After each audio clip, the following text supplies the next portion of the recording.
Carlos Ramirez, owner of NVS Audio in Roselle, New Jersey and Daytona, Florida. So today we review the GaleForce F3 paper cone. So we put it up against the F3 Carbon. The speakers on paper looked really similar, with the only real difference being one's made with a paper cone and a W surround, the other one's made with a carbon matrix cone and a rubber surround. So when I looked at the paperwork, the frequency response charts looked the same, which I thought was a little weird. But I put on the bike and I put on the RTA, and the speakers looked identical on the RTA. So it looks similar. Bass response looks similar. There's a little tiny difference on the screen in the 2000 hertz area, but I expected to see drastic differences, and I didn't. But when we played music, that's when you could really hear the difference between the two speakers. So it's something I've told people for a long time, that I like to mix different brands of speakers on bikes, and the reason I like to do that is if you use all the same speaker, then whatever strengths the speaker have get amplified, and whatever weaknesses the speaker has also gets amplified on the bike. So this speaker is a perfect example.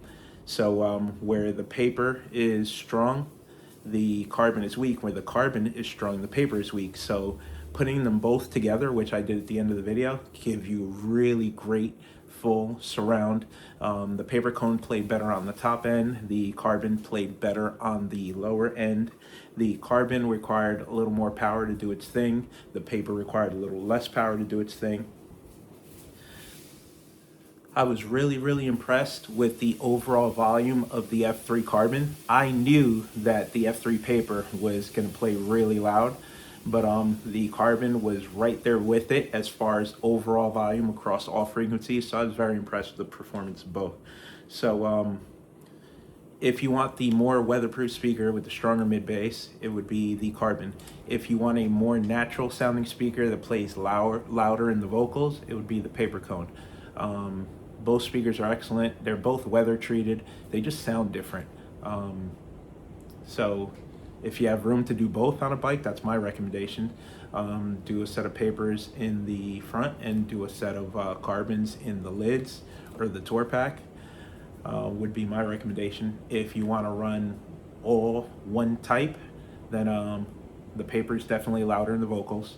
If mid bass is more important to you, then the carbon matrix is the way to go. But really good speaker. I'm really proud of what Alan's done with this company in the past 2 years, and he made the paper because people asked for it.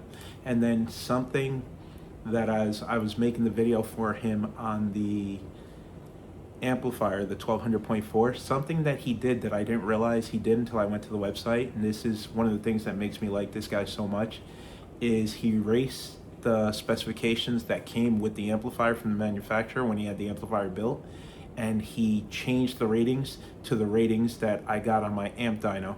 So he likes posting real world numbers. As a matter of fact, he has the F3 papers out being DATS tested, and he's going to be posting that on the website soon. But he didn't even tell me that he did that.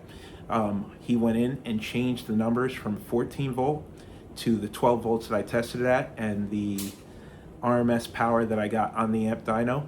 So his numbers are true real world numbers. He does not play around. I respect the hell out of this dude for doing stuff like that. So anything that he builds and he puts his name on, I expect to perform the way it does, and it performs really well. And on top of it, he's so confident in his product that he backs it up with an industry leading warranty. So I don't want to misquote it, but I believe it's $60 lifetime warranty. He'll rebuild the speaker for you. $60 each time if you happen to blow it apart. I don't know any other manufacturer that's doing that, and he believes in his product. It performs well, and then people trust him, and the warranty, I've not had one person say that he denied warranty. So he stands behind his product, basically charges you cost to rebuild it, and then you get a brand new speaker. And then on top of that, his products aren't expensive either to begin with. So keep doing what you're doing, Alan. Check out the video. I really like the way these speakers sound, and I think it's going to be a great addition to the NVS Audio arsenal. I added it to our Shopify store, so we will be stocking these. So obviously we had to modify the pot a little bit to get the speaker to drop in.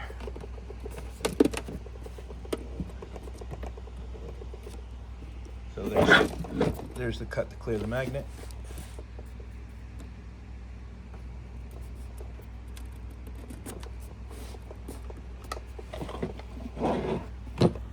Speaker drops in after that.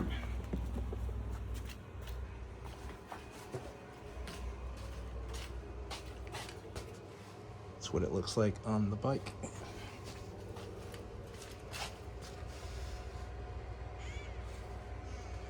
That's the speaker magnet right there.